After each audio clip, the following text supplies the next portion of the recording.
Hello all of you. मैं सुधांशु कपूर आप सबका स्वागत करता हूँ नेट एक्सपर्ट्स चैनल पर। आज हम लोग पढ़ेंगे एडीडीएस, कुछ एडवांस एडीडीएस कॉन्सेप्ट्स के बारे में। स्टार्ट करते हैं सेशन। आज हम पढ़ने वाले हैं, पहली चीज़ जो हम पढ़ेंगे वो पढ़ेंगे एडीडीएस की बाउंड्रीज।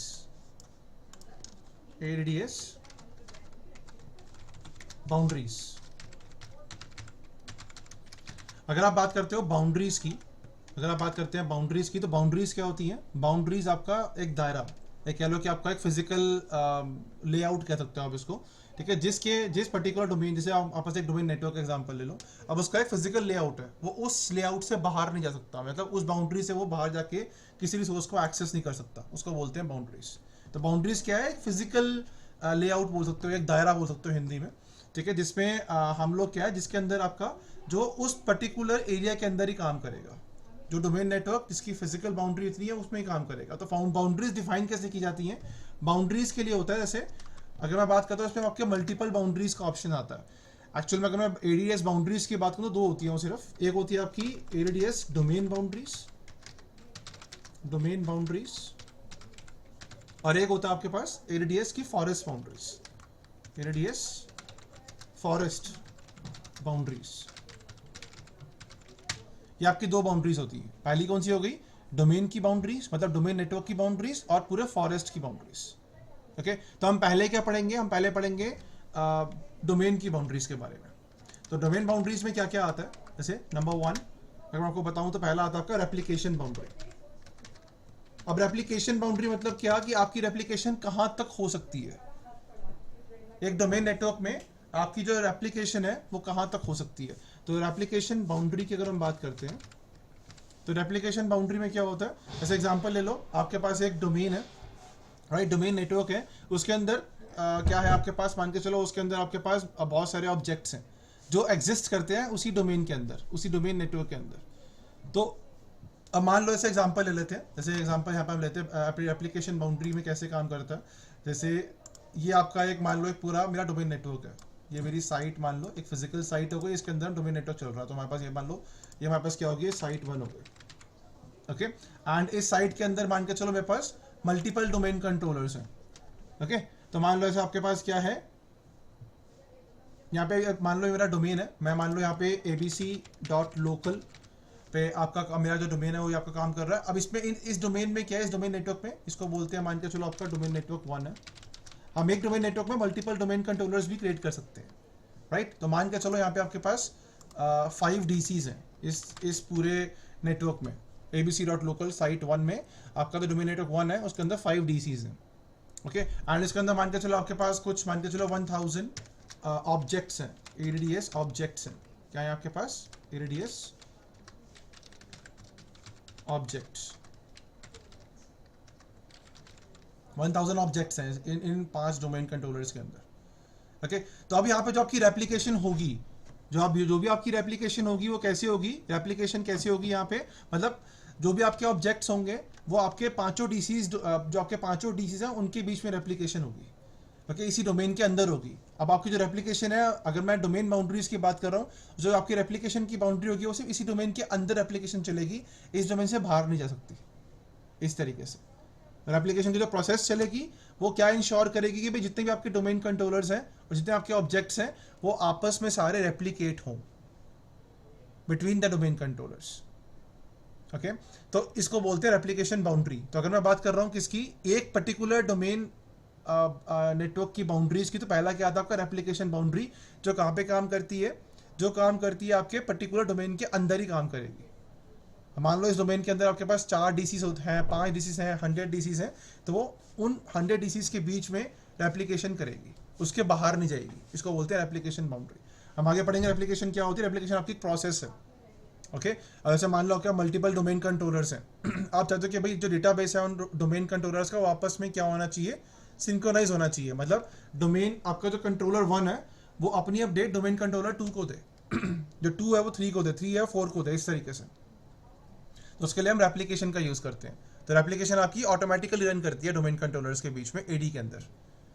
तो रेप्लिकेशन बाउंड्री क्या है, उसका एक दायरा है कि भाई अगर आप डोमेन रेप्लिकेशन की बात करते हो तो वो पर्टिकुलर डोमेन में अलग अलग अगर आपके पास 3 मल्टीपल डोमेन नेटवर्क्स हैं तो हर डोमेन में अलग से रेप्लिकेशन बाउंड्री बनेगी और उसकी रेप्लिकेशन अलग से चलेगी।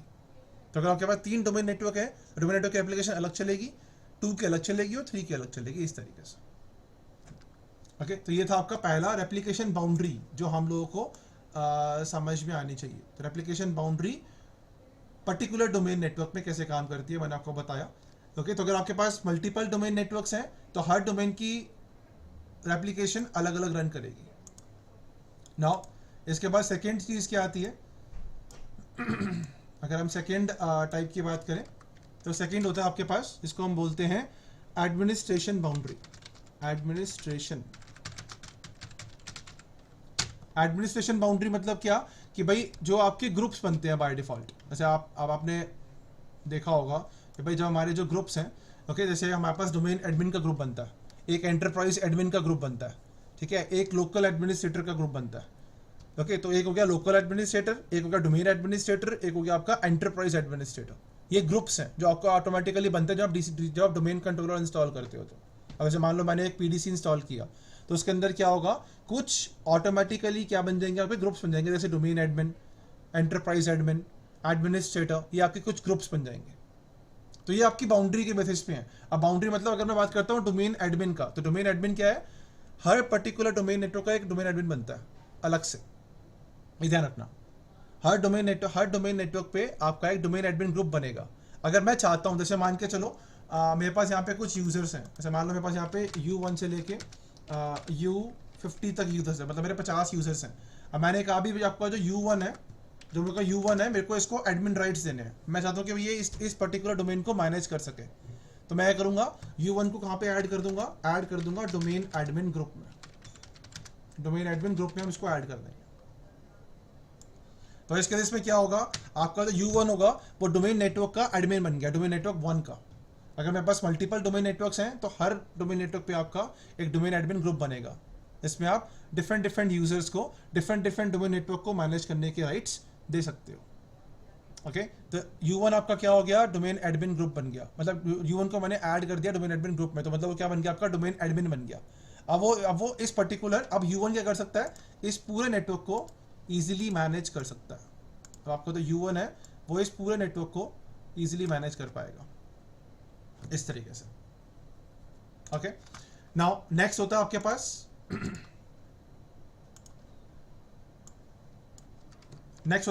ग्रुप पॉलिसीज का। ग्रुप पॉलिसी बाउंड्री आप कह सकते हो इसको, ठीक है। ग्रुप पॉलिसी की भी बाउंड्री होती है। जैसे मान लो अगर मैंने कोई पॉलिसी आपके डोमेन नेटवर्क 1 पे लगाई है तो वो सिर्फ डोमेन नेटवर्क 1 पे ही काम करेगी। ऐसा नहीं है कि हाँ हम एक पॉलिसी को मल्टीपल जगह पे लगा सकते हैं, इट्स ओके। लेकिन अगर मान के चलो मेरी जो पॉलिसी 1 है वो abc.local में काम कर रही है, तो वो सिर्फ abc.local पे ही काम इम्पैक्ट करेगी यूजर्स और कंप्यूटर्स को, वो abc.local के बाहर नहीं जाके इम्पैक्ट करेगी, इस तरीके से। ओके, तो इस तरीके से तो ये आपकी सारी बाउंड्रीज हैं, तो ये हम लोग को समझना जरूरी है। ओके, ऐसी आपकी आती है password and account policy boundary. Okay, अब इसके अंदर क्या होता है, अब मैं इसकी अगर मैं बात करूं, बाउंड्रीज बोलेंगे इसको। अगर मैं इसकी बात करूं पासवर्ड एंड अकाउंट पॉलिसी की, तो इसमें क्या होता है आपको पता है, हर पर्टिकुलर डोमेन की एक अलग से पासवर्ड एंड अकाउंट पॉलिसी होती है। ये ध्यान रखना, जब आपके पास मल्टीपल डोमेन नेटवर्क्स हैं तो क्या होगा, हर डिफॉल्ट डोमेन पॉलिसी के अंदर ये सेटिंग्स आपकी जो पासवर्ड एंड अकाउंट पॉलिसी होती है वो क्या होती है, अनेबल होती है। और बाय डिफॉल्ट क्या होता है, इसके अंदर लिखा होता है कि भाई आपका जो पासवर्ड एक्सपायर होगा वो मिनिमम 42 दिन के बाद होगा, ठीक है। और आपका पासवर्ड कॉम्प्लेक्स होना चाहिए, वो आपका अनेबल होगा पासवर्ड कॉम्प्लेक्शन, ठीक है। तभी आप अपने डोमेन को या अपने सर्वर को सिंपल पासवर्ड प्रोवाइड नहीं कर सकते, क्योंकि आपकी पॉलिसी है हर डोमेन के अंदर क्या होती है, अनेबल होती है बाय डिफॉल्ट। तो जब जितने आप डोमेन नेटवर्क बनेंगे आपके, वो सारे डोमेन नेटवर्क्स में आपकी जो पासवर्ड एंड अकाउंट पॉलिसी है वो क्या होती है, अलग बनती है। ओके, अब ऐसे मान के चलो मैं चाहता हूँ कि भी जो मेरा डोमेन नेटवर्क 1 है, ठीक है, उसमें मेरे को सिंपल पासवर्ड्स यूज करने हैं, पर डोमेन नेटवर्क 2 और 3 में मेरे को कॉम्प्लेक्स यूज करने हैं। तो मैं क्या, जो मेरा डोमेन नेटवर्क 1 की जो account password and account policy है उसको मैं मॉडिफाई कर सकता हूँ। तो मॉडिफाई होगी तो सिर्फ उसी डोमेन के लिए होगी, बाकी डोमेन्स पे आपकी जो पॉलिसी है वो बाय डिफॉल्ट जो उनकी है वो यूज होगी। ओके, तो बाय डिफॉल्ट क्या होता है, आपके पासवर्ड कॉम्प्लेक्स पासवर्ड्स और आपके अनेबल होते हैं, बाय डिफ़ॉल्ट आपका जो टाइम होता है पासवर्ड का वो 42 डेज़ का होता है एक्सपायरेशन में। अगर आप चाहते हो कि भाई आपका पासवर्ड एक्सपायर हो तो बाय डिफ़ॉल्ट कितना डेज होता है 42 डेज़ के बाद क्या होता है आपका पासवर्ड एक्सपायर हो जाता है एडी के अंदर। आप उसको कम ज़्यादा कर सकते हो as per the requirement. Okay, तो ये कुछ 4-5 पॉलिसीज होती हैं। ओके, एक आपकी होती है लास्ट बाउंड्रीज होती है, सॉरी हम डोमेन बाउंड्रीज की बात कर रहे हैं। तो ये आपका एक होता है आपका रेप्लिकेशन,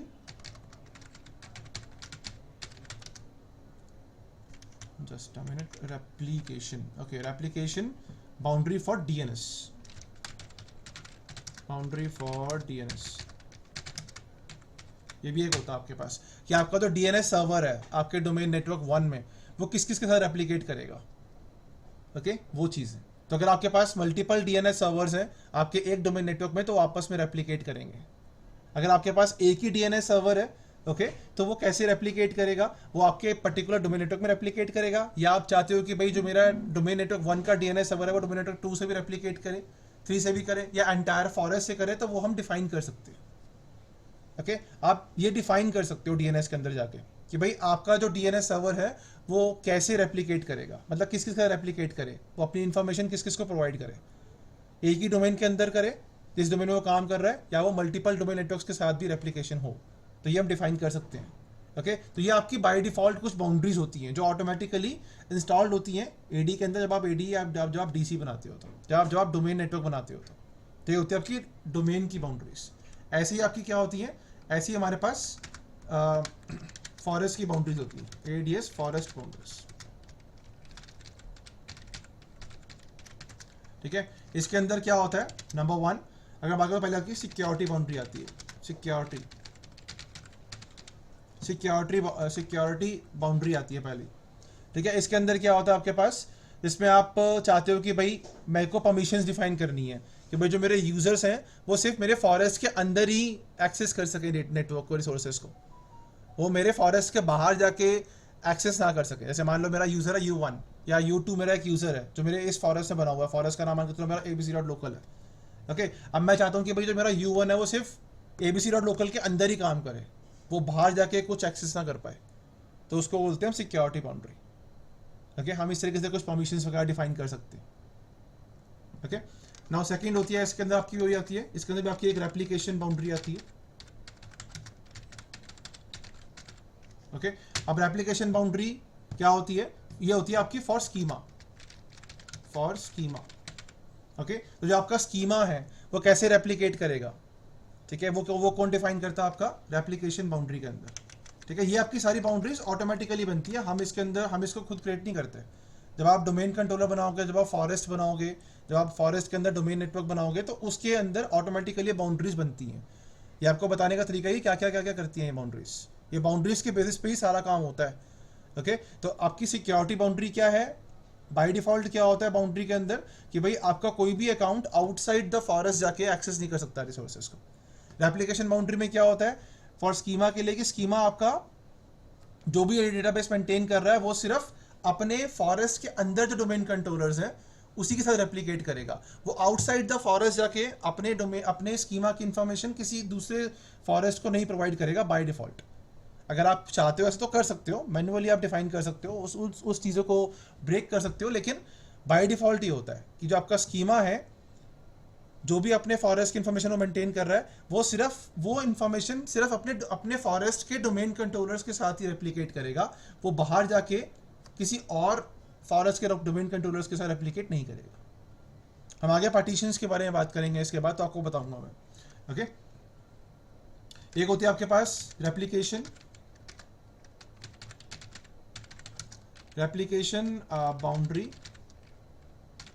बाउंड्री फॉर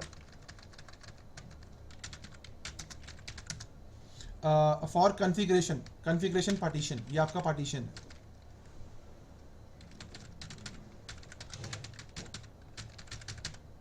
ओके, ये भी आपका स्कीमा पार्टीशन है। हम लोगों ने स्कीमा रोल पढ़ा था, आपको याद होगा तो पिछली कुछ लेक्चर्स में। ओके, आपके एडी के पार्टीशंस भी होते हैं, हम बात करेंगे आज पार्टीशंस के बारे में।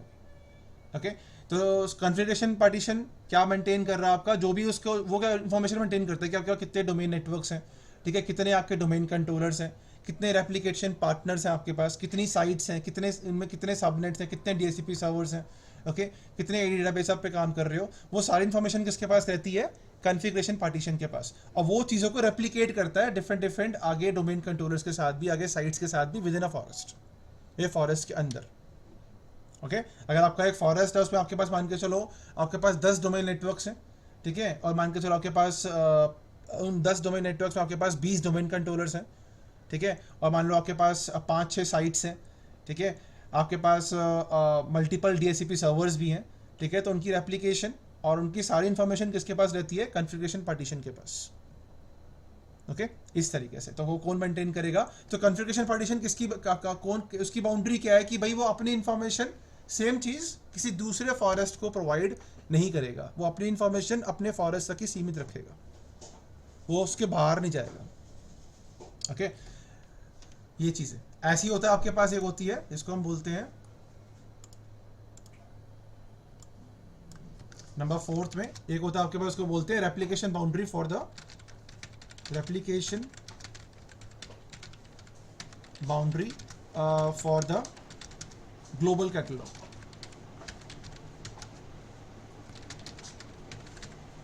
ओके तो अब हम लोगों ने बात करी थी इससे प्रीवियस वाले लेक्चर पे कि ग्लोबल कैटलॉग क्या होता है, ठीक है, तो उसकी भी एप्लीकेशन बाउंड्री है, तो जो वो भी रीड ओनली जो भी कंटेंट अपने पास रख रहा है, जो भी वो लिस्ट बना रहा है एडी ऑब्जेक्ट्स की, उसके पास जो भी आपके एंटायर एडी फॉरेस्ट के जितने भी एडी ऑब्जेक्ट्स हैं उसके पास, ओके उसकी जो इन्फॉर्मेशन है वो सिर्फ अपने पास ही रखेगा, ठीक है, वो किसी दूसरे फॉरेस्ट के एडी ऑब्जेक्ट्स के इन्फॉर्मेशन अपने पास ही रखेगा, मतलब ये फॉरेस्ट से बाहर नहीं जा सकता।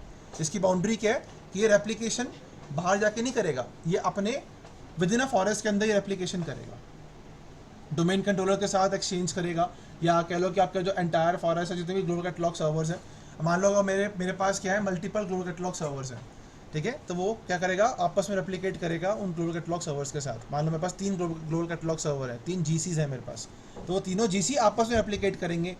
ओके ऐसा नहीं है कि वो तीनों GC मेरे फॉरेस्ट के बाहर जाके भी रेप्लिकेट करेंगे, तो इनकी बाउंड्री है। ओके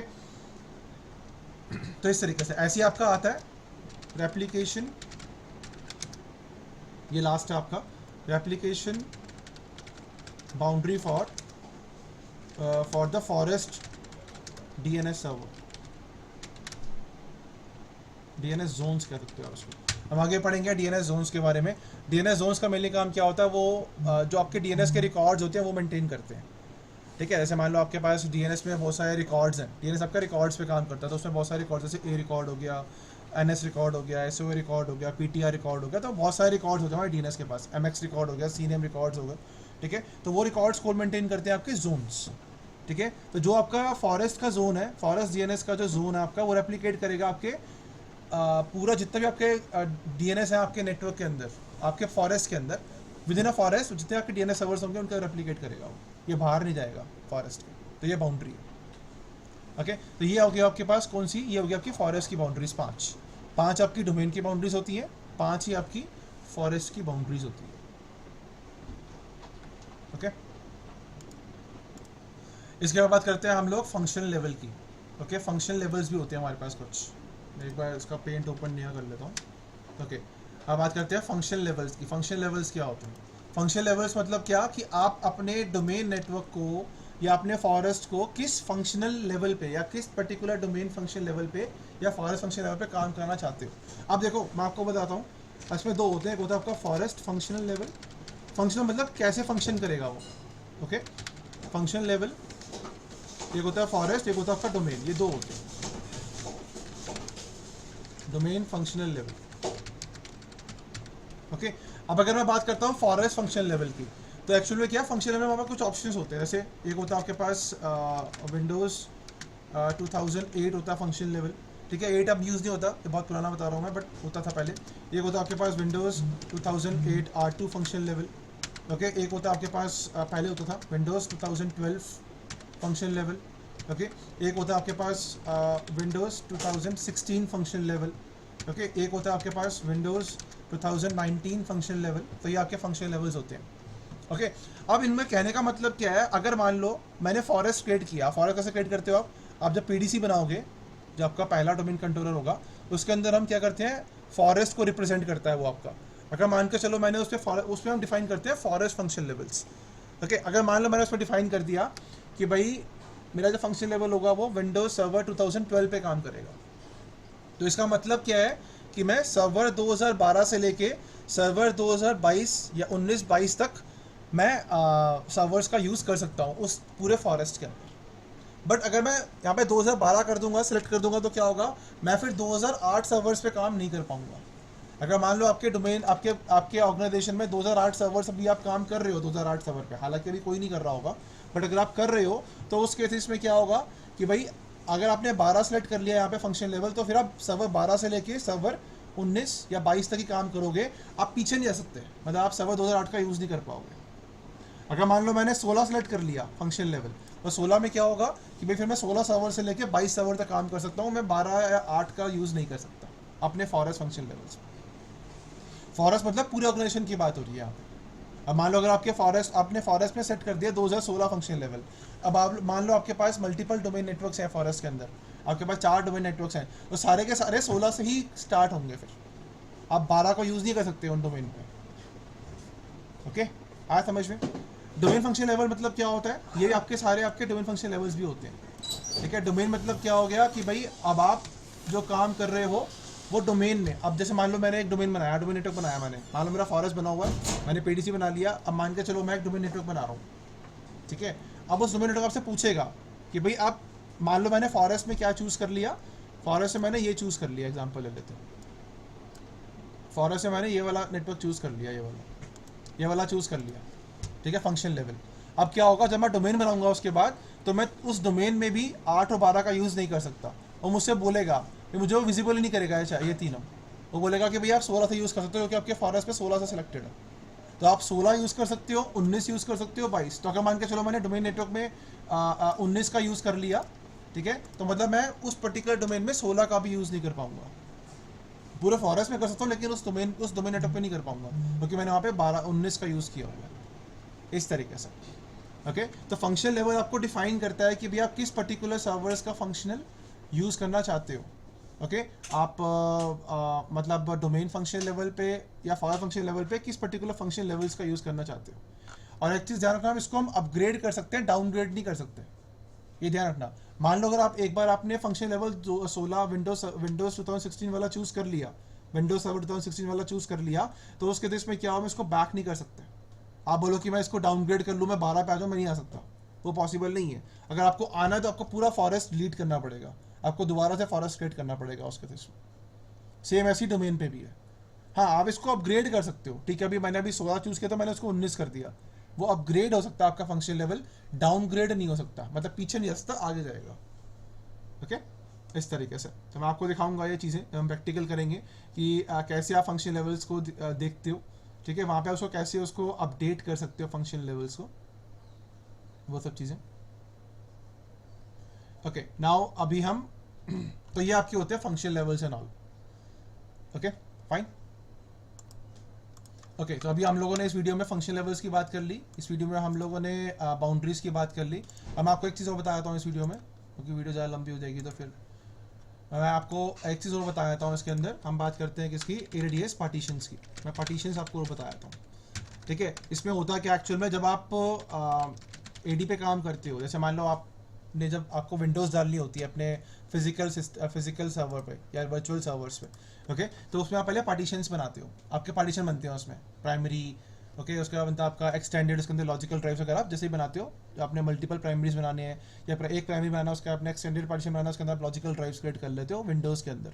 सेम ऐसे ही क्या होता है, एडी के अंदर भी पार्टीशंस बनते हैं। ओके, जब आपका एडी काम करना शुरू करती है, ठीक है, तो कौन सा पार्टीशन किस फॉर्मेट में काम करेगा, ठीक है, या कौन सा पार्टीशन क्या क्या काम करता है, वो कौन डिफाइन करता है, आपका एडी पार्टीशंस। हर पार्टीशन का काम अलग अलग होता है, ये ध्यान रखना। एडी में आपके 4 पार्टीशंस बनते हैं और चारों पार्टीशन का काम क्या होता है, अलग अलग होता है। ये भी कह लो आपका फिजिकल लेआउट है। जैसे हम अपने विंडोज़ में पार्टीशंस क्रिएट करते हैं, वैसे एडी के पार्टीशंस भी होते हैं। ओके, तो एडी के पार्टीशंस क्यों बनते हैं, ताकि आपकी इन्फॉर्मेशन क्या है, डिस्ट्रीब्यूट हो जाए। ठीक है, जो भी आपकी इन्फॉर्मेशन है वो, भाई अब मान के चलो कल को आप पार्टीशंस नहीं क्रिएट कर रहे हो, या पार्टीशन तो ऑटोमेटिकली क्रिएट होते हैं, मान लो आप आईडी के अंदर पार्टीशंस नहीं क्रिएट होंगे, तो उसके केस में क्या होगा कि भाई फिर एक ही जगह पे सारी इन्फॉर्मेशन रहेगी, राइट। तो हो सकता है कुछ इशू हो जाए कल को, इन फ्यूचर में वो चीज़ करप्ट हो जाए, तो उसके केस में क्या करोगे फिर, राइट। तो इसलिए क्या करते हैं यहाँ पे, इसलिए क्या है कि आपकी कुछ कुछ चीज़ें क्या है, आपकी जो एडी के जो डेटाबेस है उसके अंदर जो चीज़ें होती हैं वो डिस्ट्रीब्यूटेड लेवल पे रहती हैं, मतलब अलग अलग पार्टीशंस अलग अलग चीज़ें मेंटेन करते हैं। ओके, एडी डेटाबेस के अंदर, एडी स्ट्रक्चर के अंदर क्या रखते हो आप, ठीक है। तो उसके अंदर क्या आपके 4 पार्टीशंस होते हैं। पहला होता है, इसको हम बोलते हैं configuration partition, configuration partition. Okay, दूसरा होता है, इसको बोलते हैं स्कीमा पार्टीशन। पहले लिख लेते हैं सारे पार्टीशंस, समझ देख लेते हैं पहले कौन कौन से होते हैं। एक होता है आपका डोमेन पार्टीशन। ओके, एक होता है आपके पास एप्लीकेशन पार्टीशन।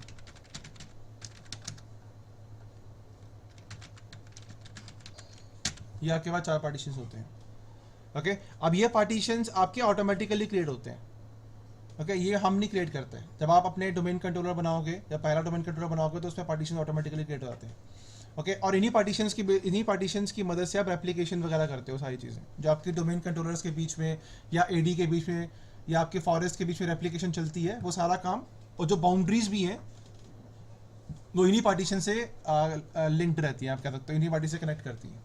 जो हमने पीछे बाउंड्रीज के बारे में बात करी थी, ठीक है, तो उसमें हमने पढ़ा था कि भाई हमारे पास की बाउंड्री होती है किसकी, रेप्लिकेशन बाउंड्री होती है स्कीमा पार्टीशन की, रेप्लिकेशन बाउंड्री होती है कॉन्फ़िगरेशन पार्टीशन की। तो आपके पार्टीशन होने ज़रूरी हैं। अगर पार्टीशंस नहीं होंगे तो आपकी टपोलॉजी नहीं बनेगी रेप्लिकेशन की, रेप्लिकेशन स्टार्ट नहीं होगी, बाउंड्रीज काम नहीं करेंगी। तो रेप्लिकेशन स्टार्ट करने के लिए बाउंड्रीज काम करें, सब आपके पार्टीशन की बेसिस पे ही होता है, ये ध्यान रखना, ठीक है। अब पहली चीज़, पहला पार्टीशन कौन सा आता है, इसको बोलते हैं कॉन्फ़िगरेशन पार्टीशन। ये क्या करता है, ये आपका ऑटोमेटिकली क्रिएट होता है आपके फर्स्ट डोमेन कंट्रोलर में इन अ फॉरेस्ट। जो आपका पहला डोमेन कंट्रोलर होता है फॉरेस्ट में, ठीक है, वहाँ पे क्रिएट होता है ऑटोमेटिकली, ये ध्यान रखना, ठीक है। तो उसका लिखते हो create automatically in first domain controller in a forest, मतलब ये आपका पीडीसी के अंदर क्रिएट होता है। Understand this. ओके, आपका फर्स्ट डोमेन कंट्रोलर कौन सा होता है, पीडीसी होता है ऑफकोर्स, ठीक है। तो ये क्या होता है, ये क्रिएटेड, देख सकते हो, क्रिएटेड ऑटोमेटिकली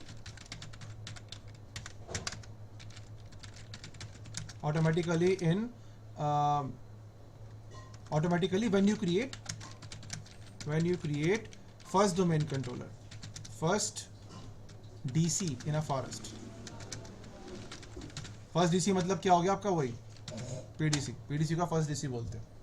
तो ऑटोमेटिकली क्रिएट होता है। अब इसका काम क्या होता है, ये आपकी फॉरेस्ट वाइड इंफॉर्मेशन मेंटेन करता है। फॉरेस्ट वाइड इंफॉर्मेशन कौन सी होती है, जैसे कितने डोमेन नेटवर्क्स हैं आपके पास, ठीक है, कितने डोमेन नेटवर्क्स हैं आपके पास, कितने डोमेन कंट्रोलर्स हैं आपके पास। Just a minute guys. Okay, so हम बात कर रहे थे कॉन्फ़िगरेशन पार्टीशन की। तो क्या मैं आपको बता रहा था कि भाई ये पहली चीज, ये पहला ऑटोमेटिकली क्रिएट होता है पहले डीसी के अंदर, ठीक है। और ये क्या मेंटेन करता है, forest wide information. Forest wide information कौन सी होती है, ऐसे हमारे पास हमारे फॉरेस्ट में कितनी साइट्स हैं, कितनी फिजिकल साइट्स हैं। ओके, बाय डिफॉल्ट आपकी एक ही साइट होती है, डिफॉल्ट फर्स्ट साइट नेम जो ऑटोमेटिकली बनती है। ओके, बट इसमें हमने कितनी बना रखी हैं, हमारे पास कितनी फिजिकल साइट्स हैं, या हमने कितनी साइट्स क्रिएट कर रखी हैं, उन साइट्स में कितने डोमेन नेटवर्क्स बने हुए हैं, उन डोमेन नेटवर्क में कितने डोमेन कंट्रोलर्स हैं, कौन सा डोमेन कंट्रोलर किस डोमेन नेटवर्क से किस डोमेन नेटवर्क में एग्जिस्ट करता है, ठीक है। ये सारी इन्फॉर्मेशन, कितने डीएचसीपी सर्वर्स हैं, ठीक है, कितने आपने सर्टिफिकेट सर्विसेज के सर्वर्स बना रखे हैं, मतलब एडीसीएस आपने कितना इंस्टॉल किया हुआ है। ओके, कितने आपके सर्टिफिकेशन सर्वर्स हैं, सीएस सर्वर्स हैं आपके कितने, ठीक है। ये पार्टीशन आपके जितने भी डोमेन कंट्रोलर्स हैं, ठीक है, ये आपका जो कॉन्फ़िगरेशन पार्टीशन है, आपका जितने भी डोमेन कंट्रोलर्स हैं फॉरेस्ट में सबके साथ रेप्लिकेट होता है, ये ध्यान रखना। इस कॉन्फ़िगरेशन पार्टीशन की इन्फॉर्मेशन सारे डोमेन कंट्रोलर्स में होती है, लेकिन ये क्रिएट कहाँ पे होता है, सिर्फ पीडीसी के अंदर, ये ध्यान रखना। पीडीसी क्या करता है, जब रेप्लिकेशन होती है तो क्या करेगा, पीडीसी कॉन्फ़िगरेशन पार्टीशन की इन्फॉर्मेशन सारे डोमेन कंट्रोलर्स को प्रोवाइड करेगा, जितने भी डोमेन कंट्रोलर्स हैं आपके पूरे फॉरेस्ट में, ठीक है। तो ये आपका होता है, इसको बोलते हैं कॉन्फ़िगरेशन पार्टीशन।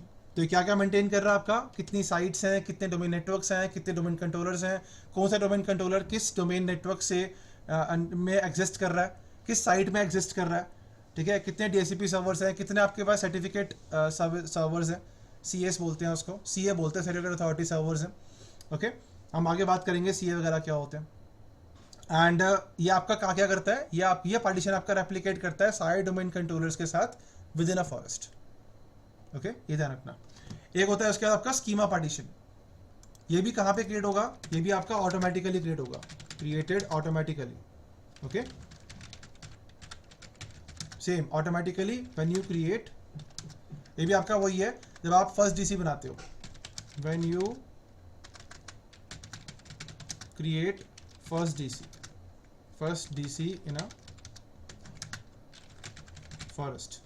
ओके, तो वही चीज़ ये सेम रहेगा। जो मैं आपको बता रहा हूँ, जो आपको मैंने बताया कॉन्फ़िगरेशन पार्टीशन के बारे में, एक बार वीडियो पॉज करके लिखते हैं ना दोस्तों कहीं पे, या एक नोट्स टाइप से बना लेना ताकि आपको याद रहे वो चीज़ें।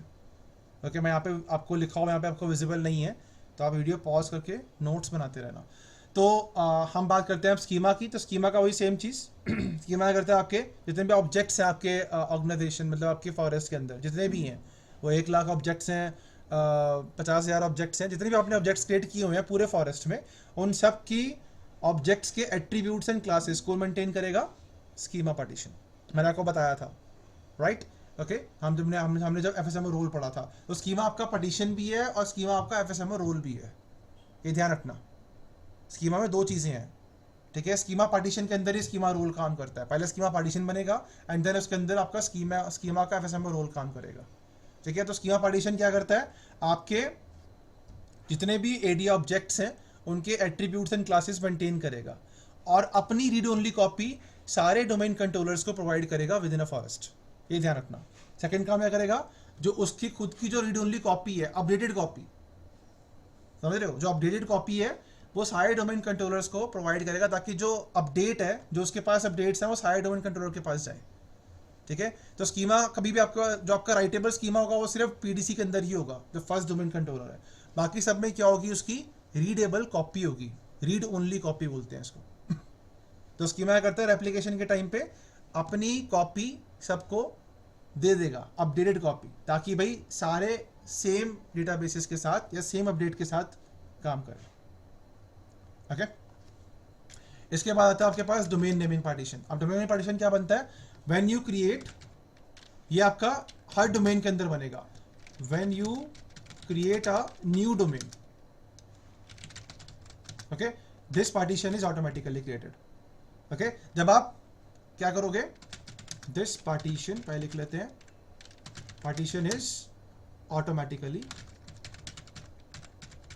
क्रिएटेड। ओके, तो मतलब कहने का मतलब क्या है कि भाई डोमेन पार्टीशन आपका क्या बनता है, हर डोमेन नेटवर्क में बनेगा। अगर आपके पास 10 डोमेन नेटवर्क है तो मतलब आपके पास 10 डोमेन पार्टीशन है।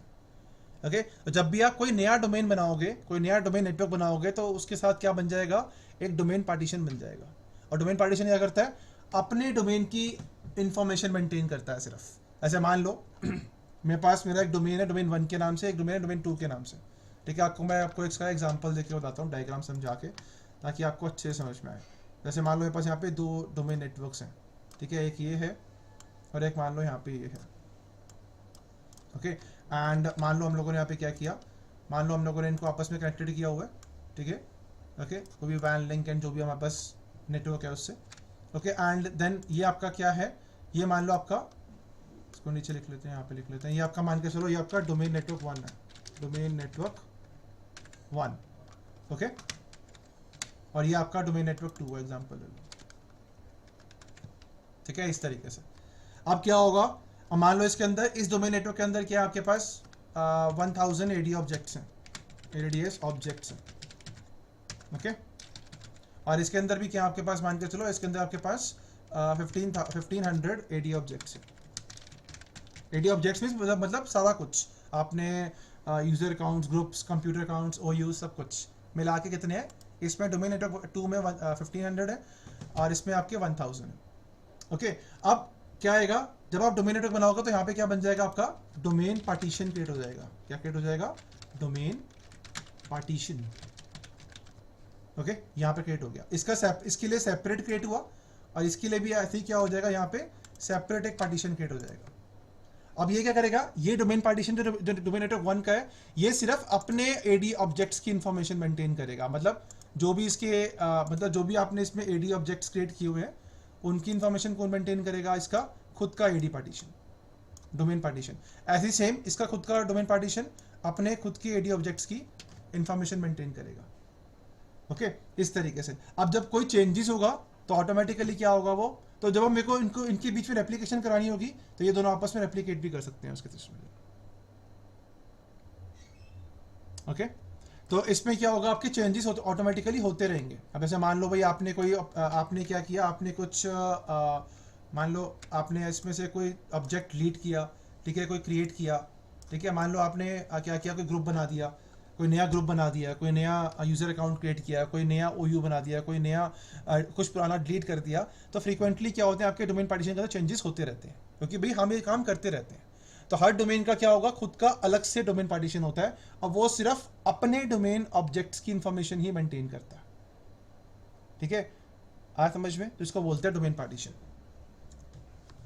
इसके बाद आता है आपके पास एप्लीकेशन पार्टीशन। तो एप्लीकेशन पार्टीशन क्या कर रहा है, आपका एप्लीकेशन पार्टीशन स्टोर कर रहा है वो एप्लीकेशंस जो आपके डोमेन या जो आपके एडी के साथ मिलकर काम कर रही हैं, जिनको आप एडी इंटीग्रेटेड एप्लीकेशंस बोलते हो। ओके, जैसे क्या हो गया, आपका डीएनएस हो गया, ठीक है, डीएनएस आपका ये आपका मेंटेन करता है एक्टिव डायरेक्टरी डीएनएस, मतलब डीएनएस जो आपका एडी एनेबल्ड डीएनएस है, मतलब जो आपका डीएनएस वो वाला डीएनएस जो आपका एडी के साथ रजिस्टर्ड है। ठीक है, ऐसी कुछ एप्लीकेशंस, ऐसे आप इन फ्यूचर में एफएससीएम का यूज़ करोगे अपने नेटवर्क में, तो वो भी आपका कौन मैनेज कर रहा है, उसको एप्लीकेशन पार्टीशन मैनेज करेगा। ठीक है, आपने एक्सचेंज सर्वर इंस्टॉल किया हुआ है, तो एक्सचेंज आपका जो सर्वर हो गया, ठीक है, वो भी क्या आपका एप्लीकेशन पार्टीशन के अंदर उसकी इंफॉर्मेशन रहेगी। ओके, तो जितने भी आपके एप्लीकेशंस, जितने आपके एप्लीकेशन है जो आपकी एडी से इंटीग्रेटेड है, मतलब जो एडी के साथ मिलकर काम कर रही हैं, वो कौन मेंटेन करेगा, आपका एप्लीकेशन पार्टीशन एडी का। ओके फाइन, आपका डीएनएस जोन्स हो गए, उनको ही मैनेज करता है ये। ठीक है, जो आपका अगर आपने डीएनएस का यूज़ किया, मतलब मान लो आपका बहुत बड़ा डीएनएस सर्वर्स है, ठीक है, उस डीएनएस आपका बहुत बड़ा डेटाबेस है डीएनएस सर्वर का, मान के चलो, उसके अंदर आपके पास मल्टीपल डीएनएस जोन्स हैं, तो वही कौन मैनेज करेगा, आपका एप्लीकेशन पार्टीशन। तो ये ध्यान रखना। तो ये बाय डिफॉल्ट क्या आपके 4 पार्टीशंस क्रिएट होते हैं। ओके, ये 4 पार्टीशंस जो आपका कॉन्फ़िगरेशन स्कीमा है वो आपका सिर्फ पीडीसी में काम करेंगे, बाकी डोमेन पार्टीशन, एप्लीकेशन पार्टीशन हर डोमेन में काम करते हैं, हर डोमेन नेटवर्क पे। ओके, तो इस तरीके से। तो आज के वीडियो में इतना ही, आपकी 37 मिनट्स की वीडियो हो चुकी है ऑलरेडी। तो आज में इतना ही, नेक्स्ट वीडियो में हम इसके प्रैक्टिकल्स देखेंगे। Thank you very much for watching.